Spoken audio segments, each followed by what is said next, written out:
When you're 34 and the doctor says stage 3 breast cancer, your world stops spinning. When you're 34, recently widowed, and your in-laws who own a multi-million-dollar restaurant chain say they can't help with treatment costs because money is tight, your world doesn't just stop, it shatters.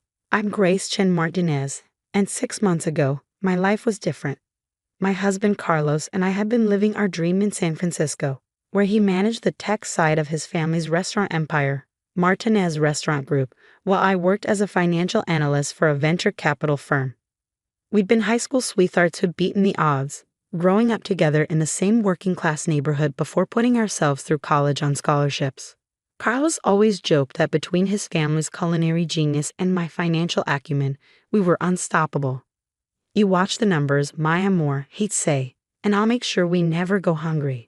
His parents, Miguel and Elena Martinez, had built their business from a single food truck to a chain of 30 high-end Mexican fusion restaurants across California. They were living proof of the American dream. But dreams have a way of turning into nightmares. It started with Carlos' accident. A drunk driver, a rainy night, and suddenly I was a widow at 33. The Martinez family rallied around me initially, Elena bringing food every day, Miguel handling the funeral arrangements, Carlos's sister Isabella checking on me regularly. They insisted I keep my position managing some of the family's investment accounts, saying I was still part of the family. "Carlos would want us to take care of you," Elena had said at the funeral, hugging me tightly. I believed her then. A year passed. I threw myself into work, both at my day job and managing the Martinez family's personal investments.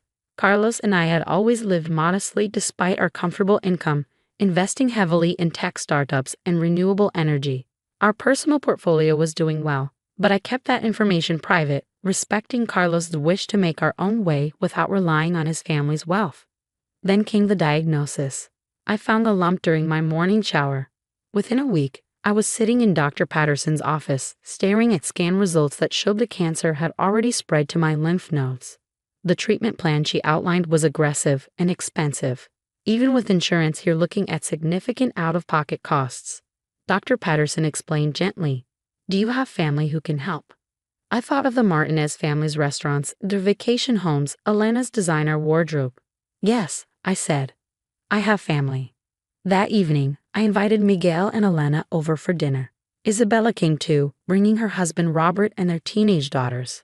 I prepared Carlos' favorite enchiladas using Elena's recipe, wanting to remind them of our connection. "I need to tell you something," I said after dinner, my hands clutching my water glass.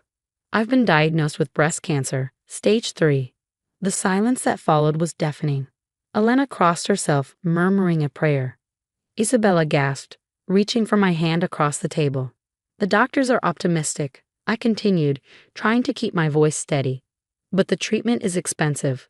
Even with my insurance, I'm looking at nearly $200,000 in out-of-pocket costs. I was hoping the family might be able to help." Miguel and Elena exchanged glances. "Grace, Corrida," Elena began, her voice hesitant. "You know we think of you as family, but money is very tight right now." "The restaurants? We're expanding into new locations," Miguel cut in. "All our capital is tied up in the business. We simply can't spare that kind of money right now." I stared at Elena's Cartier watch, the same model she bought Isabella for Christmas last month. "I'm not asking for a gift," I said carefully. "I can sign a loan agreement." "It's not possible." Miguel's voice was firm. "We have to think of the family's future, the business."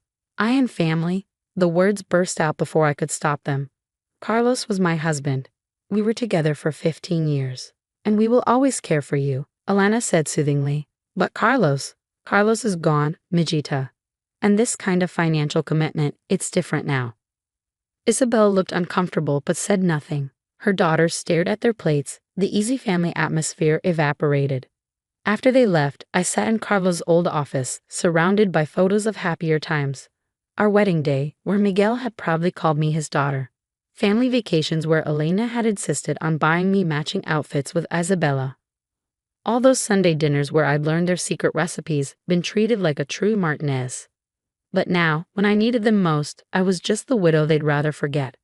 The next few weeks were a blur of medical appointments and insurance paperwork. I took medical leave from my VC firm, grateful for the short-term disability coverage. My coworkers were surprisingly supportive, organizing meal trains and offering to drive me to appointments. The Martinez family, however, became increasingly distant. My calls about their investments went unreturned. Elena's daily check-ins stopped.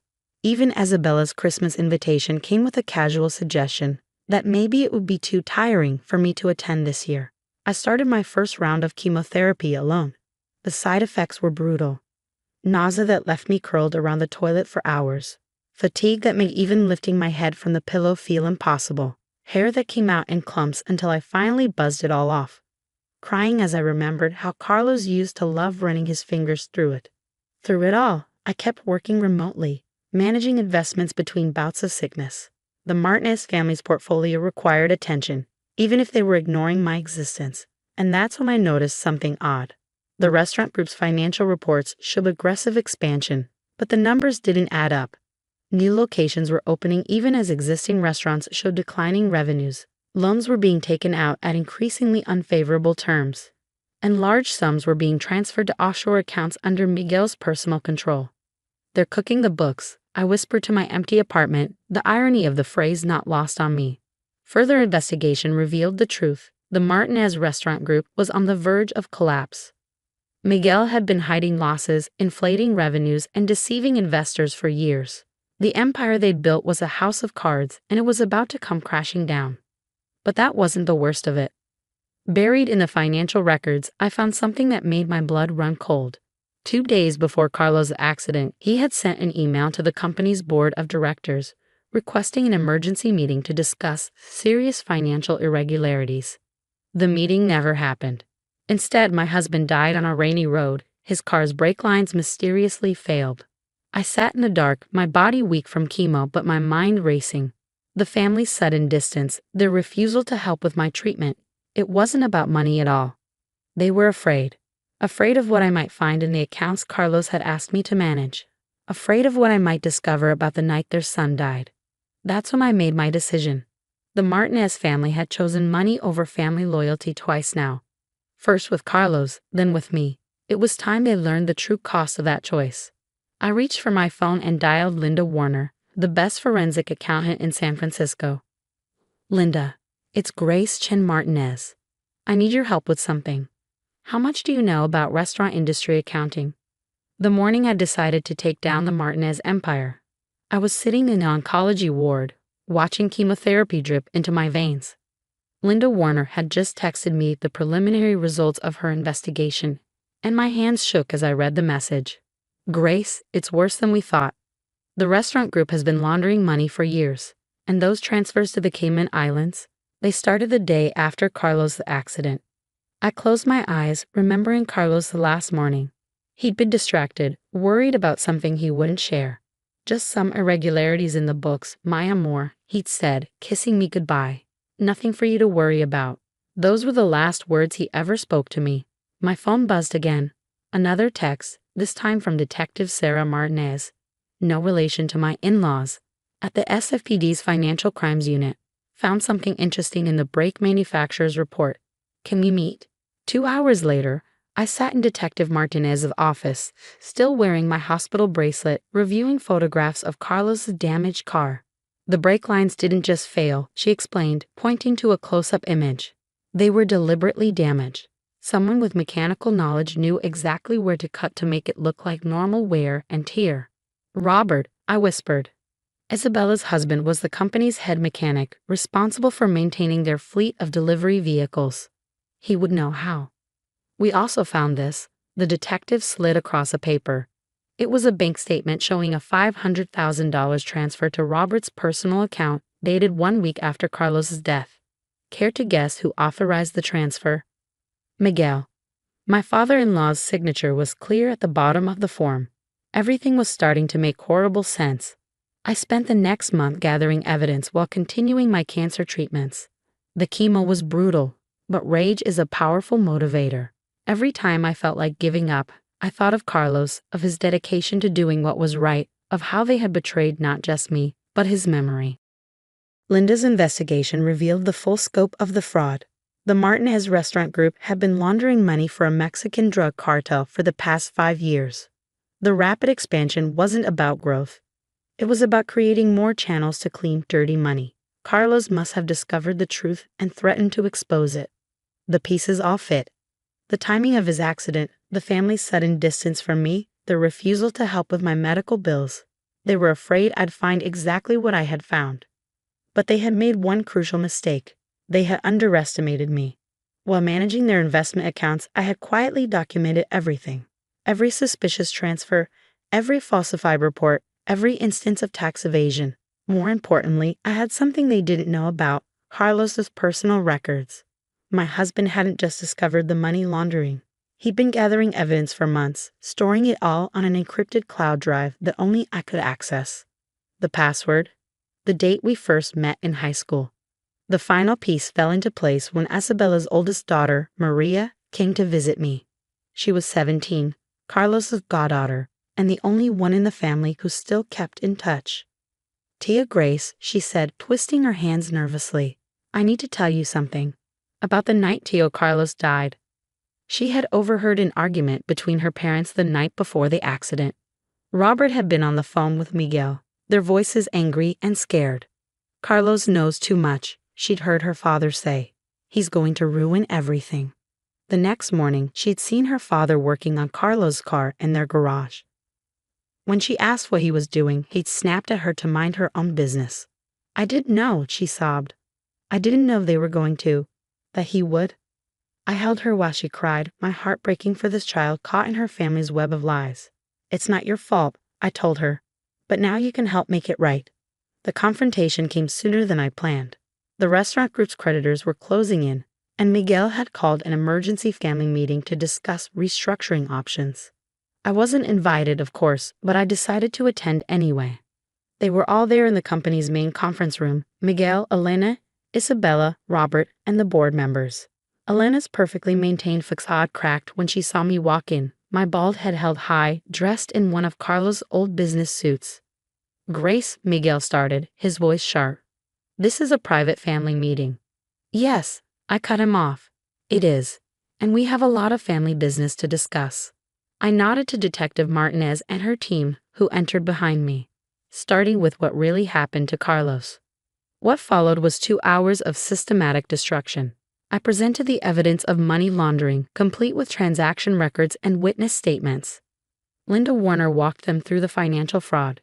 Detective Martinez laid out the evidence of Carlos's murder. Elena broke first. "We had no choice," she screamed, mascara running down her face. "The cartel would have killed us all if we didn't cooperate. Carlos was going to expose everything." "So you killed my son?" A new voice rang out. Everyone turned to see Miguel's brother Antonio in the doorway. He'd been the original founder of the restaurant group before Miguel bought him out. "My nephew is dead because of your greed." The arrests were almost anticlimactic. Miguel and Robert were led away in handcuffs. Elena collapsed in hysterics, and Isabella sat in stunned silence as her world crumbled. Maria testified against her father, her voice shaking but determined to honor her Tio Carlos' memory. The aftermath was chaos. The restaurant group's legitimate assets were seized, the money laundering operation was exposed, and the cartel connections were severed. But from the ashes, something new emerged. Antonio approached me after the trials were over. "Carlos always said you were the smartest person he knew," he said. "How would you feel about helping me rebuild? The right way this time." 1 year later, I stood in the kitchen of the newly reopened Original Martinez restaurant. My cancer was in remission, the treatments paid for by Carlos' private investments, which had grown significantly under my management. The restaurant group was smaller now but honest, with Antonio and I running it together using Carlos' original vision of fresh, authentic food served with integrity. Elena and Miguel were serving long sentences for their roles in both the money laundering and Carlos' death. Robert had made a plea deal, admitting to tampering with the breaks. Isabella, who had been kept in the dark about most of it, was rebuilding her life with her daughters, learning to live with the truth about her husband.